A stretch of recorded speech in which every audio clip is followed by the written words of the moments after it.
રાજેશગીરી બાપુના વિવાદિત નિવેદન અંગે ઠાકોર સમાજે સરખેજ પોલીસ સ્ટેશનમાં પાઠવ્યું આવેદનપત્ર। કથાકાર, સંત, કલાકાર અથવા તો રાજકારણી જાહેર જીવનમાં આ બધા વ્યક્તિ વિશેષનું સમાજમાં સન્માનીય સ્થાન છે।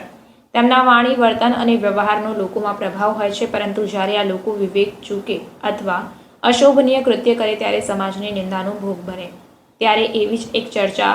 રાજેશગીરી બાપુના નિવેદન પછી ઉઠી છે। રાજેશગીરી બાપુએ સિમરની કથામાં કોળી ઠાકોર સમાજ વિશે વિવાદિત નિવેદન કર્યું, તેમની સાથેના વૈવાહિક સંબંધને કલંક ગણવાયા। રાજુ બાપુનું આ ઘોર જાતિવાદી નિવેદનને સામાજિક વૈમનસ્ય ફેલાવનારું સાબિત થયું। પરિણામે 9 દિવસની કથા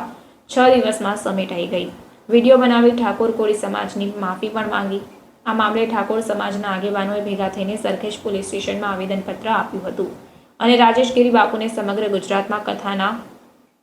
કરીશ કે તેવી માંગ સમાજે કરી હતી। અમે આજે અહીંયા સરખેજ પોલીસ સ્ટેશનમાં આવેદન આપવા આવ્યા છે અને આપણે ઉનામાં જે બનાવ બન્યો હતો કે જે રાજુ સાધુએ શિવ કથાની અંદર ઠાકોર અને કોળી સમાજ વિરુદ્ધ જે ટિપ્પણી કરી હતી, જે બિલકુલ નિંદનીય છે અને સમસ્ત ઠાકોર અને કોળી સમાજ જે ગુજરાતમાં લગભગ સૌથી વધારે વસ્તી ધરાવતો સમાજ છે અને એના ઉપર એમની બેન દીકરીઓ ઉપર એવી ટિપ્પણી કરી કે એમના સંસ્કાર સારા નથી, એ નીચી જાતિના છે, એટલે તું સંસ્કાર બતાવવાળો અમને છે કોણ એમ, એટલે ખૂબ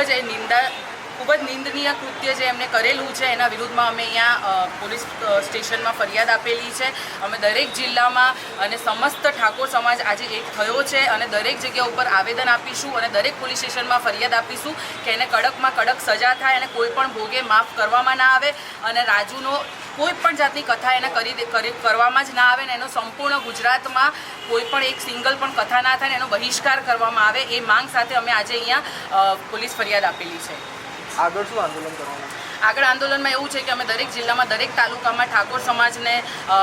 કહ્યું છે કે આપણે દરેક જગ્યા ઉપર કાયદાકીય રીતે લડત આપવાની છે, કેમ કે આજે એને ઠાકોર અને કોળી સમાજ વિરુદ્ધમાં જે કહેવાય ને કે કથા એક વ્યાસપીઠ જે સૌથી પવિત્ર જગ્યા માનવામાં આવે છે, એવા વ્યાસપીઠ ઉપરથી ખુલ્લેઆમ કોઈ પણ